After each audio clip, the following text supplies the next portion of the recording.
Um abraço para você que acompanha o Ponto a Ponto. Os alunos do ensino médio das escolas públicas no Brasil vão receber R$ 200 por mês durante os 3 anos que estiverem cursando o antigo segundo grau nas escolas brasileiras. E tem mais, o governo fará uma poupança de R$ 1.000 a cada ano e ao final do curso, quando houver a inscrição no Enem, os R$ 3.000 estarão garantidos. Conversando ontem com o educador, ele me dizia: triste do país que precisa pagar para o aluno frequentar a sala de aula. Eu sou o Paulo Roberto, estou na Rede ITA e o Ponto a Ponto está começando.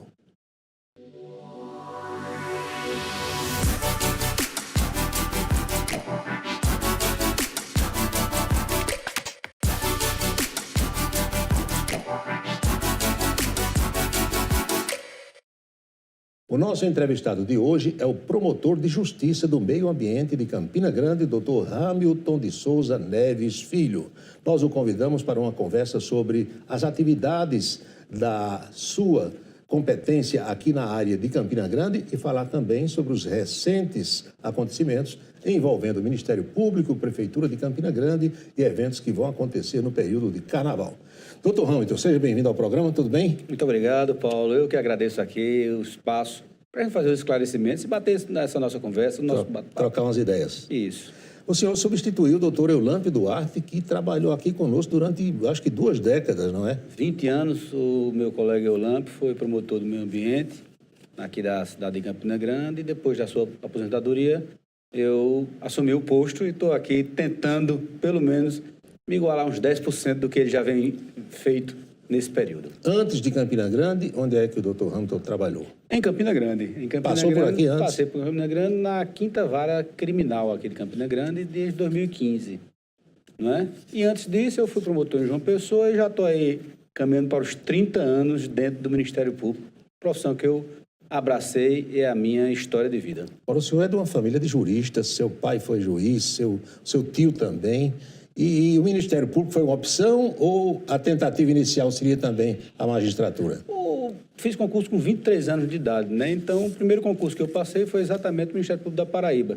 E me identifiquei, a pessoa vai começando a tomar gosto, a abraçar as causas e ter a perspectiva de que, através das atribuições e do cargo, a gente pode até modificar uma situação de uma comunidade, uma situação de uma cidade. E isso fez com que eu me sentisse muito à vontade para permanecer no Ministério Público e muito feliz, obviamente. O seu pai tinha o mesmo nome seu, doutor Hamilton, trabalhou aqui conosco. Mesmo nome. O seu tio, doutor Evandro, também trabalhou aqui, foi desembargador, presidente do Tribunal de Justiça, não é? Perfeitamente. Meu pai é juiz, meu tio é desembargador, juiz também, os 2 irmãos. Minha irmã, juíza, também foi juiz aqui em Campina Grande, eu já juiz em João Pessoa. E meu irmão, que é médico, mas também é advogado. Então, a família toda, meu pai e minha mãe também foi procuradora do Estado, procuradora da Assembleia Legislativa. Então, a família foi criada nesse meio, né?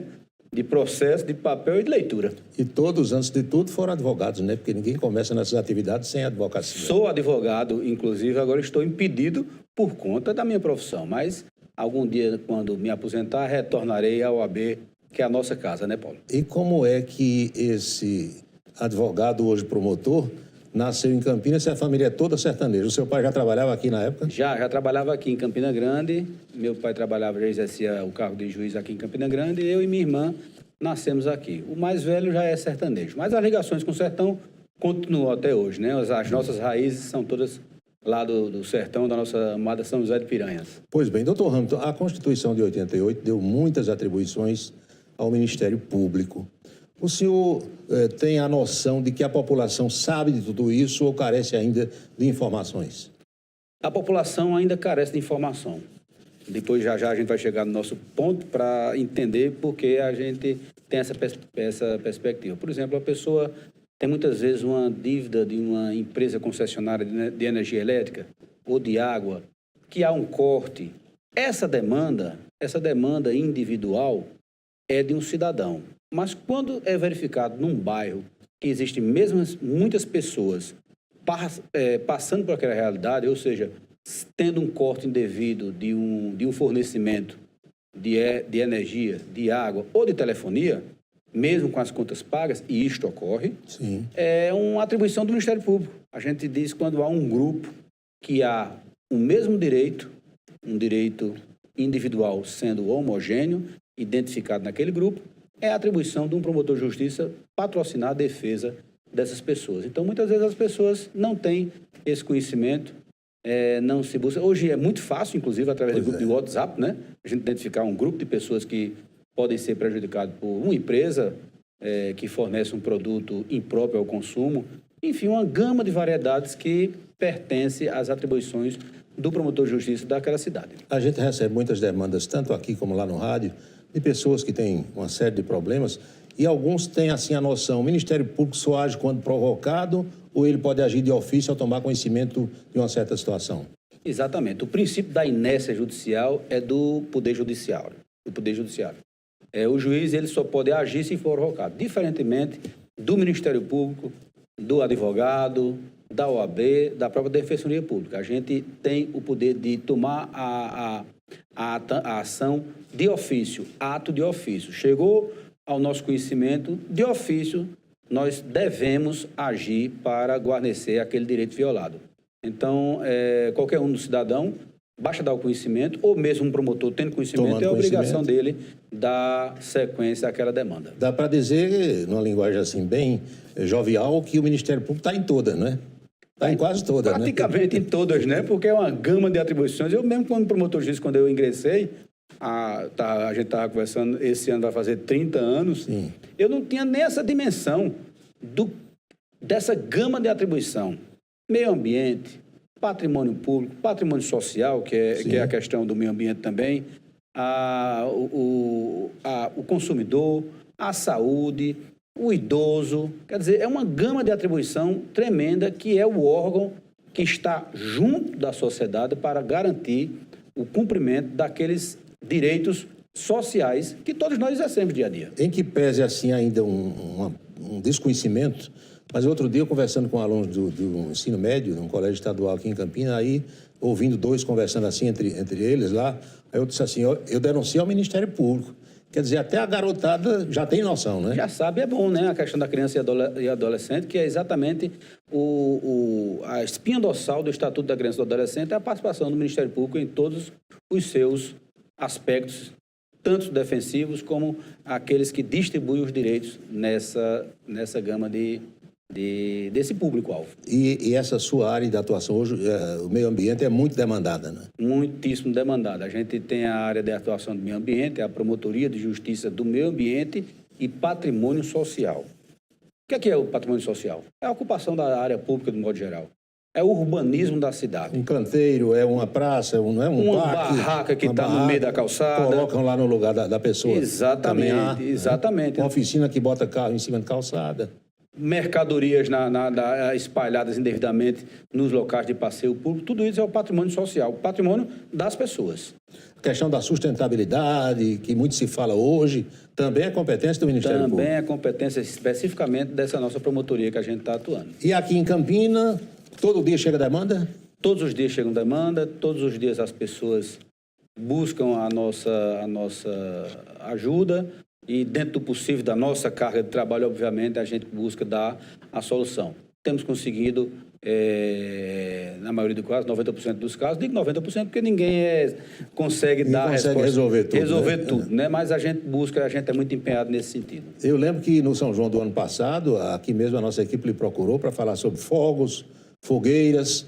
Na terra do maior São João do mundo, isso está sempre presente. Está sempre presente.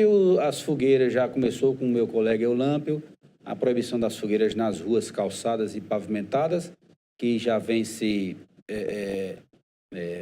tornando uma realidade aqui no município de Campina Grande e nas cidades adjacentes. No maior São João do mundo, desse ano, não haverá fogos com estampido, como não houve na abertura do maior São João do mundo de 2023. Então, também são ações que, juntamente com o poder público, a gente busca levar à sociedade. Os fogos de artifícios com estampido estarão proibidos este ano de ser comercializados, graças à atuação conjunta dos órgãos ambientais. Campinas é uma cidade pouco arborizada. Como é que tem sido sua atuação nesse campo aí? Eu já faço a ressalva de que a gente, às vezes, observa certas podas que são feitas e praticamente dizimam a árvore, deixam só o talo, como a gente disse É verdade. aqui. Como normatizar isso, doutor? Olha, a gente tem uma parceria com a SESUMA, que é a Secretaria Municipal do Meio Ambiente. Doutor Geraldo Nobre, Doutor né? Geraldo Nóbrega, né? Então, a gente, quase que mês a mês, a gente mantém reunião e que as pessoas que são muitas vezes multadas por alguma atividade danosa ao meio ambiente, a gente busca que uma compensação ambiental. Essa compensação ambiental é exatamente a obrigação de plantar árvores e mantê-las. Não é só Substituindo aquele dano que foi causado, substituindo o dano causado. Uma poda indevida, Sim, né? Então, planta 25, 30 árvores. E a obrigação não é só plantar, é plantar e manter aquela árvore ou aquele ser, sim. né?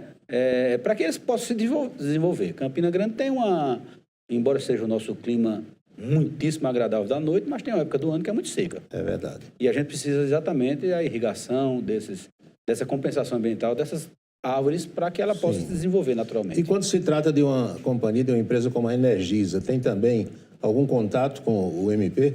Tem. Essas grandes empresas Eles também têm. fazem poda, né? Também fazem poda, né? As podas responsáveis e previamente autorizadas pela prefeitura.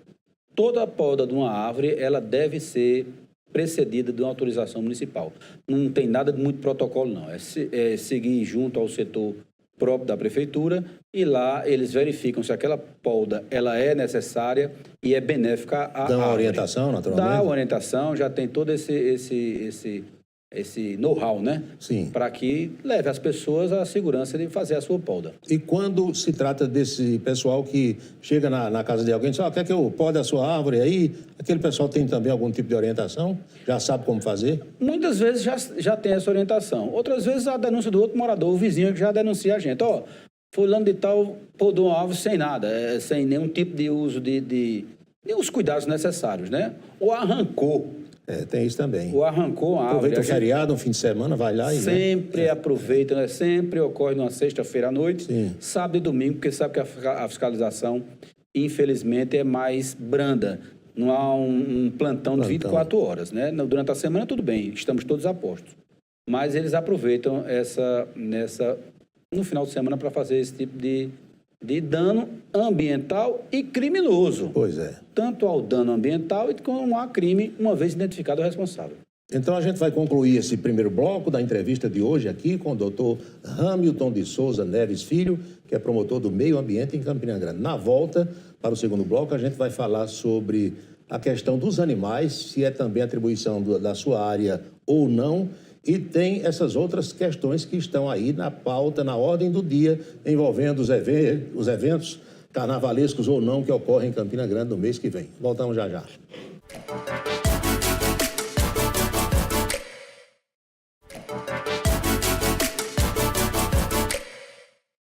Estamos de volta com o Ponto a Ponto. O ano começou, o carnaval está se aproximando e Campina Grande ainda não tem um nome das oposições para disputar a eleição no mês de outubro, a eleição municipal.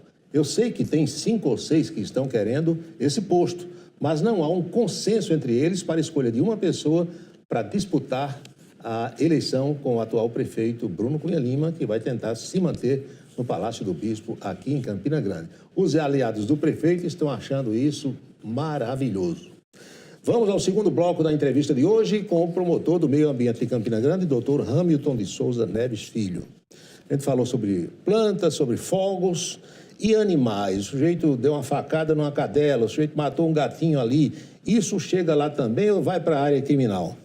Os dois. Os dois. Vai para a área Pode denunciar criminal, também lá. Pode denunciar também. A gente é a atribuição do meio ambiente, é a questão do tratamento adequado aos animais, aos cães, gatos, animais de maior porte, os equinos, né? Os cavalos, jumentos, os burros. Carroceiro que dá pancada no bicho aí na rua, né? Muito. Tudo isso é atribuição do meio ambiente. Nós temos, inclusive, uma ação tramitando na prefeitura, porque há 10 anos foi votada uma lei pela Câmara, em 2012, e essa lei dava 10 anos para a prefeitura acabar com as carroças de tração animal, né? Ter transporte e tração animal. E isso não Veículo ocorreu. tração é VTA. VTA, veículo tração, tração exatamente, animal. tração animal. E isso Até não ocorreu. emplacaram, eu lembro na época, fizeram um cadastro. Tem um né? cadastro, né? É difícil porque isso é uma cultura de 30, 50, 60 anos, vai passar de avô, pai para filho. É verdade. E a prefeitura avançou, obviamente, e o grande dilema é como retirar esses veículos e dar uma nova atribuição a essas pessoas, os catadores. Uma ocupação para que ele ganhe seu dinheirinho, né? Exatamente. Os comerciantes têm a mania. Quem é que não comprou uma carroça de areia? Quem é que não comprou uma carroça de barro para construção? A gente tem essa mania. E é proibido, porque a medida de carroça não existe, ela não é permitida em lei. Não é? Então, é um costume que tem que ser quebrado. A gente tem que entender de que essa prática ela já se esgotou. Maceió já esgotou, já implantou um sistema de cavalo de aço, não funcionou, já está, estudos estão sendo realizados para adequar exatamente e captar essas pessoas que uma vez utilizavam o animal e a carroça para um outro meio de vida que ele tenha. São Paulo tem os catadores, mas quem puxa a carroça é o homem. Você não vê um cavalo no centro de São Paulo puxando carroça, é o próprio dono da carroça. Se for um motor, já requer carteira de habilitação, já requer o registro no órgão de trânsito, então é complicado, né? A gente tem que partir para isso aí. Tem que ser a pessoa mesmo levando o veículo. Doutor Hamilton, e a questão que mexe com todos nós, quem já não foi afetado da poluição sonora? O sujeito que liga lá um paredão de som se acha no direito de colocar, na maioria das vezes, são músicas horrorosas que parece só agrada ao gosto musical dele e todo mundo fica sendo obrigado a escutar aquilo de noite e madrugada, com pessoas doentes, crianças para dormir, o trabalhador que precisa levantar cedo no outro dia. O que fazer nessas situações? Idosos, pessoas que têm o autismo. Pois é.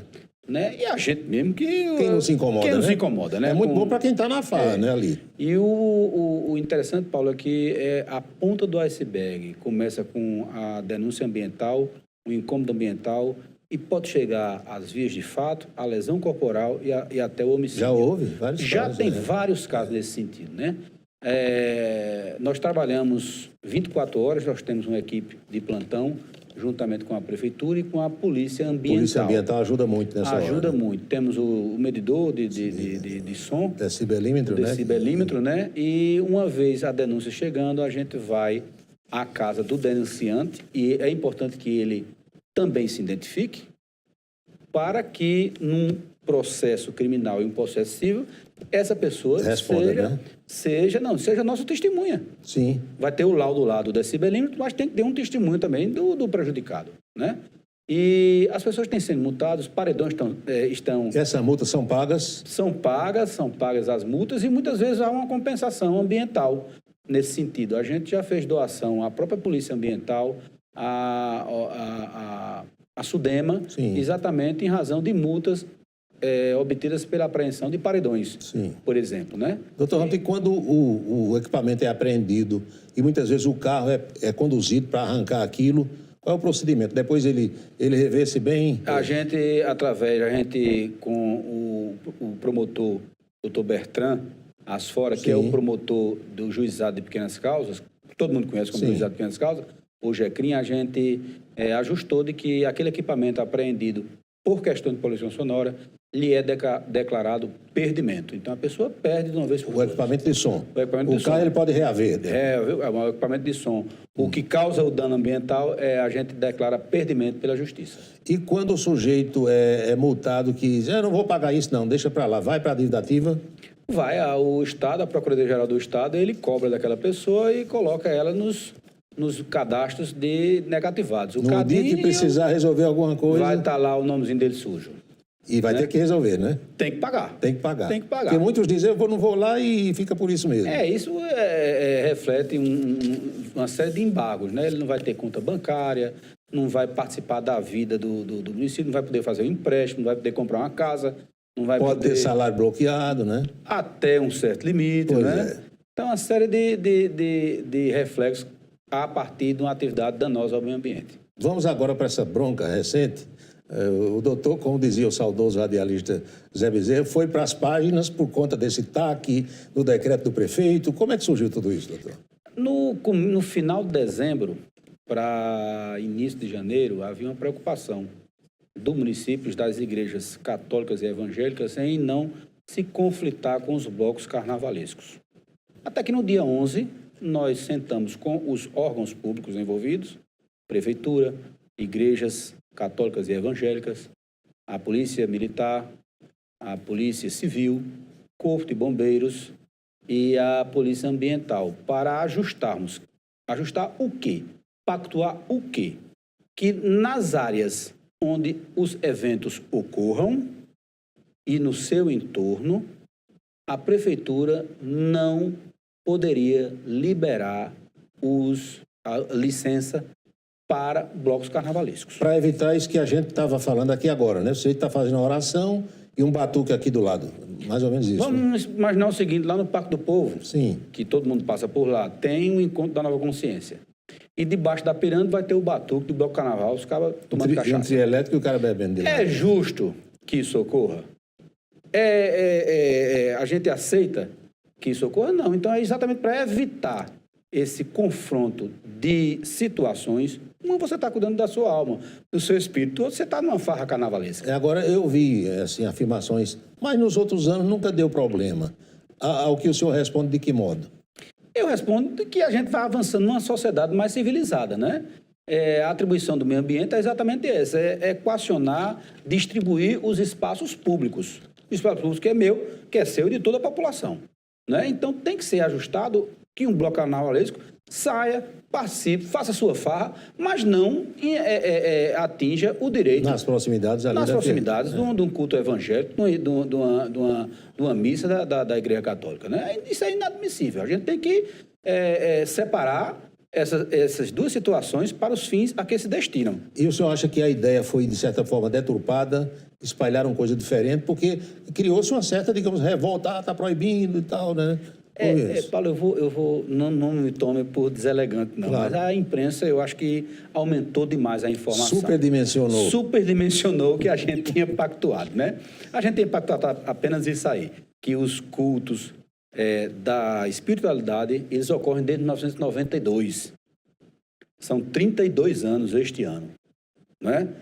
Eles ocorram e para garantir a paz necessária, o silêncio necessário, até para ouvir o pastor, o pregador, o padre, naquelas áreas e no seu entorno, fossem impedidas de ocorrer os blocos carnavalescos. No seu modo de ver, o decreto do prefeito Bruno Cunha Lima retratou isso aí, ou o decreto, de certa forma, deu uma ideia diferente na redação? O decreto, no espírito dele, ele quis exatamente isso aí, só que ampliou para diversos bairros. E ele, como é um homem ponderado, ele revogou. Tanto que revogou, né? Tanto que revogou. Essa semana a própria Defensoria Pública ingressou com ação nesse sentido. Campina Grande é uma cidade de paz. Sim. Tanto que a gente faz o Carnaval da Paz, né? O Carnaval da Paz. Os encontros ecumênicos, tem todo mundo, né? Cada um na sua, mas sem problema. Sem problema Toda nenhum, a vida foi não tem assim. problema nenhum. O que não pode ocorrer, como ocorreu há um ano atrás, ali com a chegada de um bloco no Açude Novo, né? No Açude Novo, no momento do encontro da Nova Consciência. Isso é que a gente não quer. Por isso que esse regramento é a ocupação devida e necessária dos espaços públicos, com a identificação dos responsáveis. Hoje em dia, é muito requisitada essa identificação. Um bloco carnavalesco que tem as suas algazarras, que tem os seus batuques, mas tem que ter um responsável. Que aconteça, né? Mas tem que ter o responsável. Tem que ter. Polícia Militar é destacada para lá, despesa pública é realizada para dar manter o soldado lá. Ele recebe diárias, alimentação, lanche, tem transporte, tem tudo, né? Tudo, rapaz. Tudo isso é despesa. Quem paga sou eu, você, somos todos nós. Então tem que haver um regramento, né? Além disso, é importante saber que o homem está ali, ele está numa carga de trabalho grande. Sim. O policial militar, o agente do Corpo de Bombeiros, o órgão de trânsito, enfim. Muitas vezes dobrando carga de trabalho, né? Por causa disso. E a gente discutiu exatamente isso aí, que todos esses eventos podem ocorrer. Agora, 10 da noite, para. É o mínimo de civilidade que a gente espera dessas pessoas. Quiser fazer o carnaval, faça o carnaval. João Pessoa baixou o decreto, o prefeito baixou o decreto, meia-noite me esgota tudo. Caruaru, mesma forma. 1h da manhã, acabou com tudo. Aliás, a legislação de Campina Grande diz que às 22 horas tem que acabar. Aliás, tem uma coisa assim que Claro que a gente quer o turismo aqui, né? Quer os eventos cada vez mais propagados e Campina atraindo gente, mas muita gente não entende assim, como é que você tem um hospital de lado do Parque do Povo, aquela barulheira toda, ninguém nunca reclamou. Não é interessante isso? Tem um hospital ali, e é né? preciso se discutir, né? É preciso se discutir. O Parque do Povo foi da época do prefeito Ronaldo Cunha Lima. Não tinha hospital, acredito que não tinha na Já época. tinha. O Hospital da Clípse é mais antigo que o Parque do Povo. Era uma clínica pequenininha que depois cresceu. vai crescendo. E a gente precisa discutir. Ainda nesse semestre a gente vai discutir como é que vai ser essa convivência. Porque não parece um contrassenso diante de todas essas há situações, um contrassenso, né? E há ofensa à legislação, o Código de Impostura do município, Paulo. Não há possibilidade de funcionar eventos que naturalmente geram poluição sonora num ambiente próximo a menos de 100 metros, sobretudo num hospital. Pois é. Doutor, quando se estabelece um TAC, um termo de ajustamento de conduta desse de agora, por exemplo, as pessoas que subscrevem aquilo, elas são obrigadas a cumprir? São obrigadas a cumprir e assumem um compromisso, né? Um compromisso e, se descumprir, uma multa.